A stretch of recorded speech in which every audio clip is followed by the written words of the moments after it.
conversar ya mismo con un especialista, Paulo Botta. Paulo, muchísimas gracias por este contacto con TN Internacional. Hola, ¿cómo están? Muchas gracias por llamar. Paulo, a ver, ¿era esperable que sucediera esto o que se diera una imagen como esta? Pero sin dudas plantean muchas preocupaciones respecto de cuánto va a poder cumplir el talibán con esos, entre comillas, compromisos asumidos con respecto a la defensa de algunos derechos fundamentales. ¿Qué puede pasar en un futuro cercano? Creo que hay dos formas de ver esa pregunta. La primera es que creo que todavía estamos muy cerca de la toma del poder, por lo tanto no sabemos cuánto de lo que estamos viendo va a ser realmente la política y cuánto se trata de una situación que se está tomando cuando, como decían hace un momento, cuando todavía el mundo los está mirando. Eso por un lado. Y en segundo lugar, que además lo que ha demostrado el movimiento talibán en las últimas semanas es que hay una enorme diferencia interna. No todo el mundo está contento con el gobierno que se ha conformado y que por lo tanto habrá que esperar a ver cómo se dirime esa diferencia interna para ver cuál es la posición que termina imponiéndose. Si aquellos que quieren decir que vayamos a una posición más dura, como tal vez fue el gobierno del año 96 al año 2001, o aquellos un poco los que se denomina Talibán 2.0, que dicen, no, mire, hay que jugar con las reglas de juego del sistema internacional. Por lo tanto, creo que todavía estamos es muy pronto como para dar un veredicto definitivo. Es muy pronto, sin dudas. Además, ha sido tan caótico todo lo que sucedió, cómo se dio vertiginosamente la caída de Kabul. También lo que ha sucedido en territorios donde se ha dado una resistencia, como por ejemplo en Panjshir. ¿Cuánto control, y dadas estas diferencias internas que mencionás, Paulo, cuánto control territorial tiene realmente el talibán?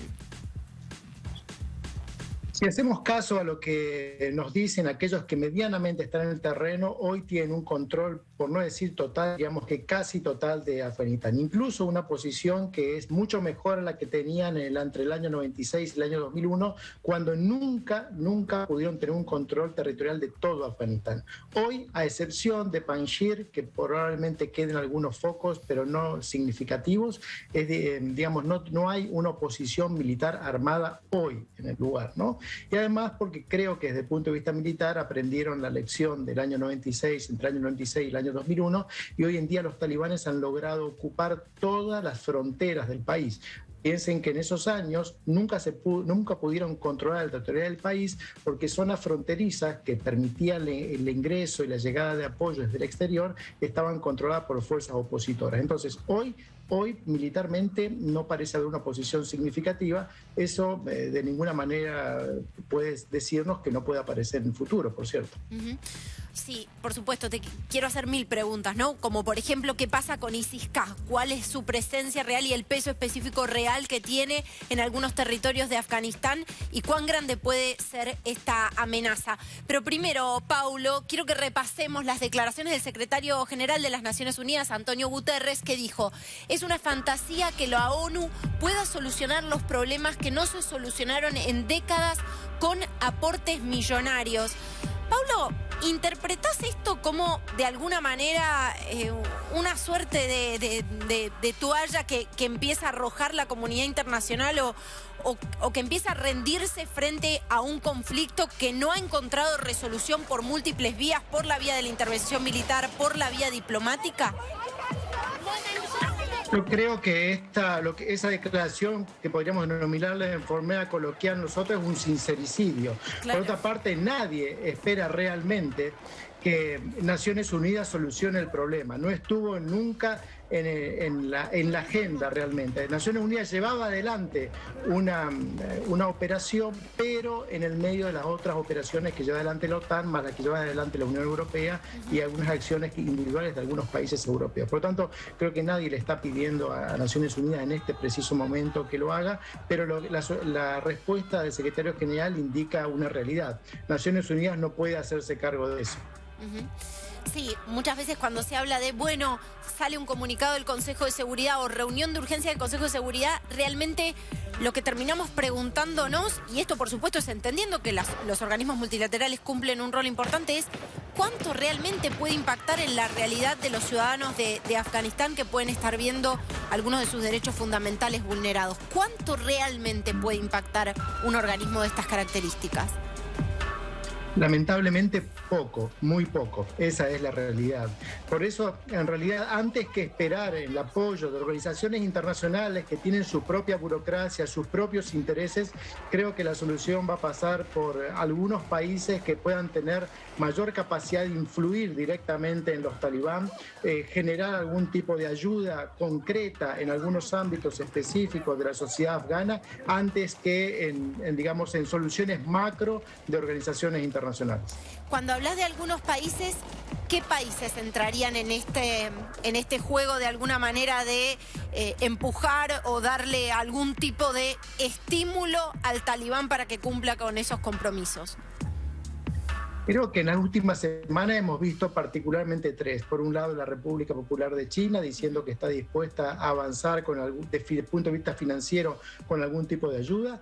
Luego Qatar, que ha enviado a su ministro de Relaciones Exteriores. Turquía, que ha presentado una vez más una propuesta junto con Qatar de gestionar el aeropuerto de Kabul. Creo que países muy concretos podrían llevar adelante algún tipo de beneficio, ¿no? Tayikistán, que ha recibido algunos refugiados. Pakistán, que ha tomado a su cargo la representación de los intereses de Afganistán en cuanto a los vecinos de las regionales. Por lo tanto, creo que más que el trabajo de una organización internacional de carácter general, lo que veremos serán iniciativas individuales en temas particulares y que de esa manera probablemente podamos ver algún tipo de respuesta más concreta. Paulo, te pregunto por dos actores más. Por un lado, Estados Unidos, el secretario de Estado dijo en su momento, bueno, se termina la era de la intervención militar o de la solución por la vía militar y empieza la era diplomática. ¿Qué rol puede jugar Estados Unidos y qué rol juega en todo esto Pakistán?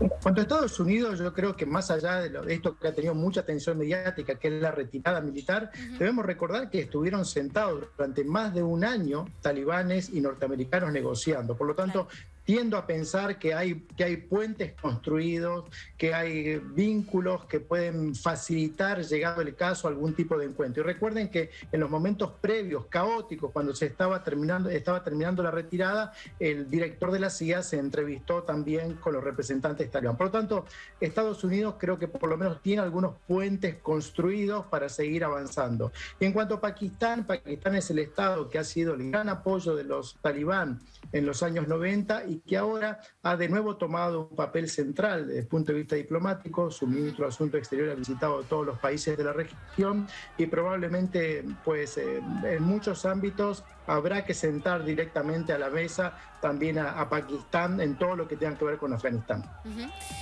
Vuelvo a preguntarte por la situación en materia de derechos humanos y le voy a pedir a la producción, disculpen la desprolijidad, porque hay imágenes que han circulado en estos días de lo que está sucediendo también en las cárceles de Kabul, ¿no? Con detenciones, incluso se han reportado detenciones a periodistas. A ver, ¿qué puede suceder de aquí en adelante, sobre todo considerando que estos grupos, el talibán particularmente, ante las fisuras internas, puede querer salir para adelante, digamos, demostrar que tiene poder, que está afianzado, que tiene el control de la situación, y esto podría traducirse, Paulo, en una estrategia más represiva, ¿no?, por parte del talibán. ¿Cuál es tu mirada? ¿Qué puede llegar a suceder en los próximos meses?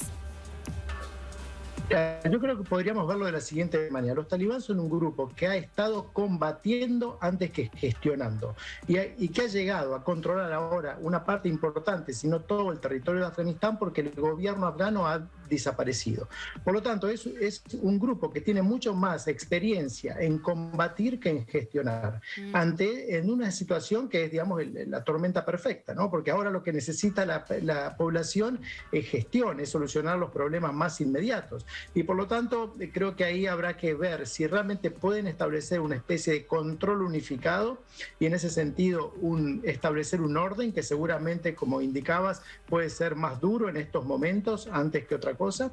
Y después, bueno, esperar a ver qué es lo que puede hacer la comunidad internacional para tratar de controlar o tal vez de sugerir algunas líneas de acción en temas muy concretos, como el caso, por ejemplo, de educación de las mujeres. Recuerden que los talibanes han obtenido el poder, tienen mucha experiencia militar, pero no tienen experiencia ni gestionando, ni tampoco tienen hoy por hoy la legitimidad internacional, ni tampoco tienen el dinero que necesita Afganistán para poder vivir. Más del 80% del presupuesto afgano viene de ayuda del exterior. Por lo tanto, esos yo creo que son los puntos a partir de los cuales la comunidad internacional, y cuando digo eso, comunidad internacional, digo algunos estados específicos, podrían ayudar a la población afgana. A ver, ¿qué lugar tiene ISIS-K? Digo, vimos, por supuesto, con conmoción, como el mundo entero, las imágenes de ese atentado, múltiple atentado, ¿no? Fueron múltiples atentados enmarcados en un mismo ataque en las inmediaciones del aeropuerto de Kabul, adjudicado a esta rama de Estado Islámico, ISIS-K, que tiene una base en Afganistán. ¿Podría el talibán posicionarse como el mejor dentro de los males que pueden llegar a estar atravesando hoy al territorio afgano con tanta violencia? Tenemos, digamos, muchas informaciones que nos indican que en los últimos 2 o 3 años ha habido repetidos choques entre los talibán y los miembros del ISIS-K. De hecho, las mayores pérdidas que ha sufrido el ISIS-K o Jorazán, como se le denomina, Estado Islámico de Jorazán, ha sido en manos de los talibanes. Por lo tanto, antes de que decir como que los talibanes son los mejor, lo menos peor, yo diría que hoy en día los talibanes son el gran problema de ISIS-Jorazán, porque si ellos, los talibanes, necesitan mostrar a la comunidad internacional que son un gobierno estable, lo primero que deberían mostrar es que realmente tienen el monopolio del uso de la fuerza pública y que no tienen bolsones donde haya otros actores que estén ejerciendo poder. En ese sentido, van a ser los principales enemigos de ISIS-Jorazán.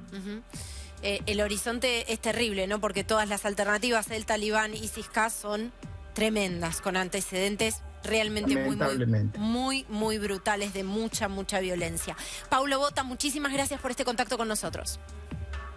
Por favor, gracias a ustedes. Hasta luego.